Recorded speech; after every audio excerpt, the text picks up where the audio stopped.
और हिमाचल प्रदेश कांग्रेस अध्यक्ष प्रतिभा सिंह पर कंगना रनौत, जो कि प्रत्याशी है भारतीय जनता पार्टी की, उन्होंने निशाना साधा है। और कंगना का कहना है कि प्रतिभा सिंह ने सांसद निधि का इस्तेमाल नहीं किया है, उन्होंने सांसद निधि को खर्च नहीं किया है। प्रतिभा सिंह पर हमला बोलते हुए कंगना ने यह बात कही है।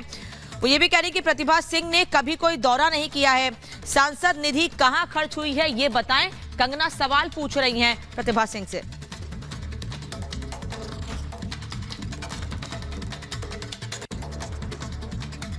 एमपी हैं जिनको कभी किसी ने देखा नहीं, और आपको जानकर बहुत दुख होगा दोस्तों।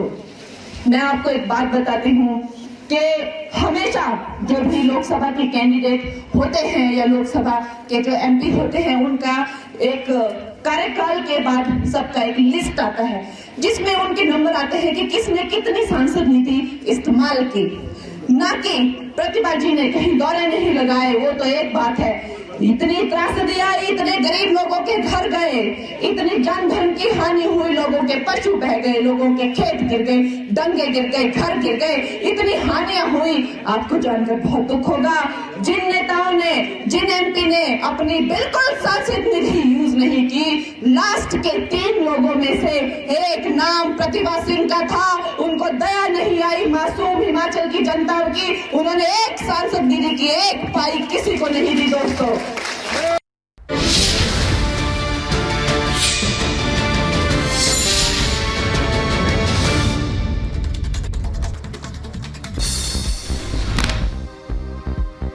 तेलंगाना में प्रधानमंत्री मोदी की चुनावी रैली, विपक्ष पर बोला हमला, कहा कल देश में 3 चरण का चुनाव हुआ संपन्न, 3 चरण में कांग्रेस और गठबंधन का उड़ गया फ्यूज।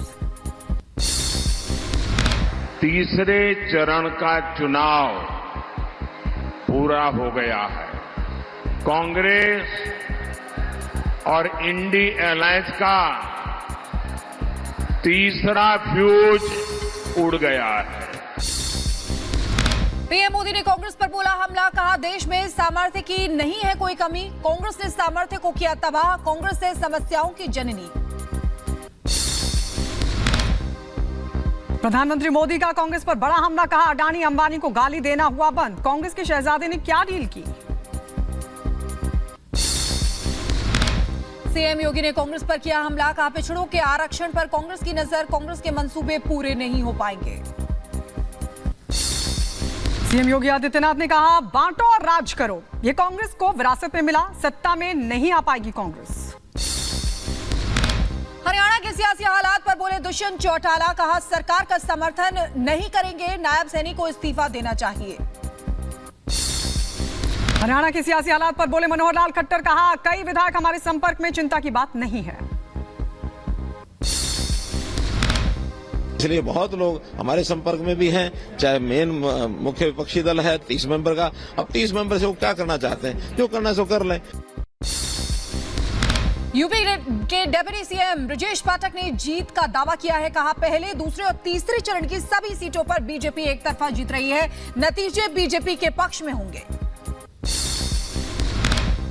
आजमगढ़ में पाकिस्तान के समर्थन में हुई नारेबाजी, समाजवादी पार्टी के एमएलए के जनसंपर्क में नारेबाजी का आरोप, बीजेपी ने नारेबाजी पर कार्रवाई की उठाई मांग, पुलिस कर रही वायरल वीडियो की जांच, रिपब्लिक भारत इस वीडियो की पुष्टि नहीं करता। और आगे बढ़ते हैं, पुंछ में आईएएफ काफिले पर हमले का मामला, 3 आतंकियों की तस्वीर सामने आई है, हमले में पाक कनेक्शन भी सामने आया है। जम्मू कश्मीर के पुंछ में इंडियन एयरफोर्स पर हमले के बाद सुरक्षा बलों का एक्शन, इलाके में सेना का सर्च ऑपरेशन लगातार जारी, आतंकियों की तलाश में जुटे सेना के जवान। पुंछ में भारतीय वायुसेना के काफिले पर हमले का मामला, सेना ने लश्कर ए तैयबा से जुड़े 50 से ज्यादा लोगों को हिरासत में लिया है, सभी से पूछताछ जारी। कुलगाम मुठभेड़ का आज दूसरा दिन, आपको बता दें आज भी लगातार सर्च ऑपरेशन का सिलसिला बना हुआ है। तीसरे दिन तकरीबन 50 संदिग्धों को लिया गया है हिरासत में, और आपको बता दें कल टीआरएफ आतंकियों के 2 शव बरामद हुए थे और अब तीसरे शव की तलाश लगातार जारी। फाजिल्का में बीएसएफ और पंजाब पुलिस की संयुक्त कार्रवाई, जवानों ने एक संदिग्ध ड्रोन को बरामद किया है। केंद्रीय मंत्री स्मृति ईरानी का राहुल गांधी पर बड़ा हमला, कहा हिम्मत है तो राम मंदिर को हाथ लगाकर दिखाएं, राम भक्त दूध का दूध और पानी का पानी कर देंगे। महाराष्ट्र के नांदेड़ में बदमाशों ने दिन दहाड़े की चोरी, बदमाश बुजुर्ग से 40,000 रुपए और मोबाइल छीनकर फरार हो गए। सीसीटीवी में पूरी घटना कैद हुई है। पुलिस चोरों की तलाश में जुटी है। महाराष्ट्र के वर्धा में चोरों के हौसले बुलंद। चोरों ने पुलिस क्वार्टर के 4 घरों में चोरी को दिया अंजाम। पुलिस मामले की कर रही जांच। यूपी के गाजियाबाद में डबल मर्डर से मचा हड़कंप। मां बेटी की निर्मम तरीके से हत्या की गई। स्थानीय लोगों ने पुलिस को जानकारी दी। मध्य प्रदेश के बैतूल में बड़ा हादसा हुआ। मतदान कर्मियों को ला रही बस में लगी भीषण आग। कर्मचारियों ने बाहर कूदकर बचाई अपनी जान। नोएडा में नहीं थम रहा है कुत्तों का आतंक। लिफ्ट में एक मासूम को कुत्ते ने काटा। वीडियो आए सामने। उधर महाराष्ट्र के यवतमाल में 3 बदमाशों ने गाड़ियों में की जमकर तोड़फोड़ का सीसीटीवी आया सामने। यूपी के अंबेडकर नगर में पुलिस को मिली बड़ी कामयाबी। 2 आरोपियों को गिरफ्तार किया है। एक बदमाश स्मैक के साथ अरेस्ट हुआ है। दूसरे आरोपी अपहरण के मामले में फरार चल रहा था।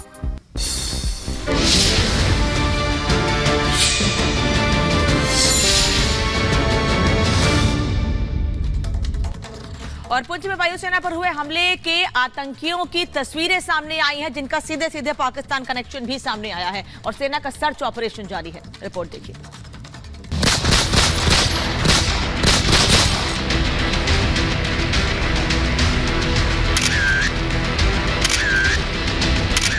ये वो तीनों आतंकी हैं जिन्होंने पुंछ में वायुसेना के काफिले पर हमला किया था, लेकिन अब इन आतंकियों की तस्वीरें सामने आ चुकी हैं और अब इनका खात्मा होना तय है। देश के दुश्मनों को खोजकर उनके सफाई की तैयारी तेज हो गई है।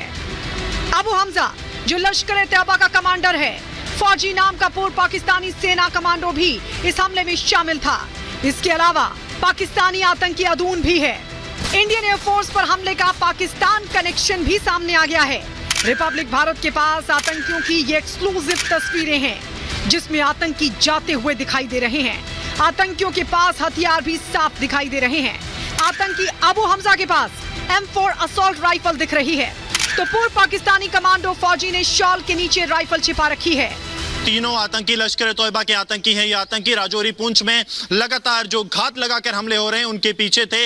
न सिर्फ भारतीय वायुसेना के काफिले पर जो हमला हुआ, जिसमें कि भारतीय सेना के कॉर्पोरल विकी की शहादत हुई, बल्कि इसके अलावा भी जो 22 अप्रैल को एक बड़ा आतंकी हमला हुआ था, जिसमें कि एक सरकारी इंप्लॉय मोहम्मद रजाक शाहदरा शरीफ राजौरी के इलाके में मारा गया था, उसमें यह शामिल था। इसके साथ साथ भटा दूरिया में पिछले साल मई में जो आतंकी हमला हुआ था, उसमें भी यही आतंकी मुलव्वस थे। इस बात की जानकारी जो है सुरक्षा एजेंसियों ने रिपब्लिक भारत को दी है। ये 3 तस्वीरें रिपब्लिक भारत के पास मौजूद हैं। पहली फोटो पाकिस्तानी आतंकी अदुन की है। दूसरी फोटो जो है वो पाकिस्तानी फौज में रहे कमांडो फौजी की है। ये इनका कोड नेम है। और आपको बता दें कि शॉल के अंदर फौजी के पास AK-47 राइफल है, जिसका इस्तेमाल वो स्टील कोर बुलेट के लिए, जो बुलेट प्रूफ जैकेट्स हैं, उनको भेजने के लिए करता है।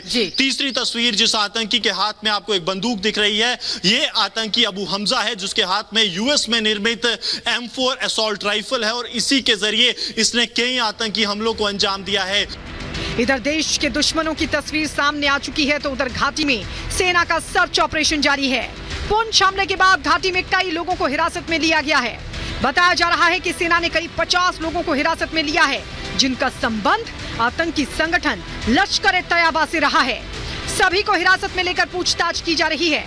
सेना के जवानों को शक है कि ये सभी आतंकियों को सूचना देते थे। इतना ही नहीं, हमले के पहले और बाद की जानकारी भी आतंकियों तक पहुंचाने का शक है।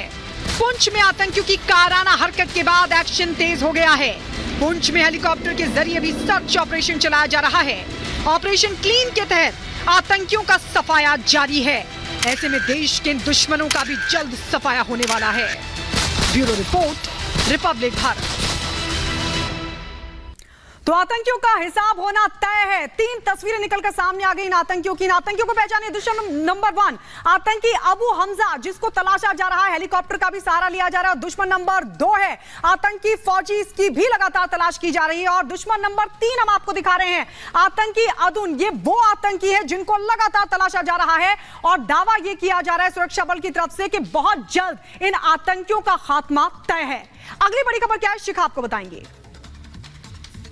बिल्कुल, हम अपने दर्शकों को बताते हैं कि पुंछ हमले पर पंजाब के पूर्व सीएम चरणजीत सिंह चन्नी ने सवाल उठाए तो उनके सुर में सुर मिलाते हुए कांग्रेस प्रदेश अध्यक्ष अमरिंदर सिंह राजा ने भी आरोप लगाया बीजेपी पर कि बीजेपी चुनाव के वक्त कुछ भी कर सकती है। वहीं सुरक्षा बलों ने 2 खूंखार आतंकियों को ढेर किया है। खास रिपोर्ट आपको दिखाते हैं।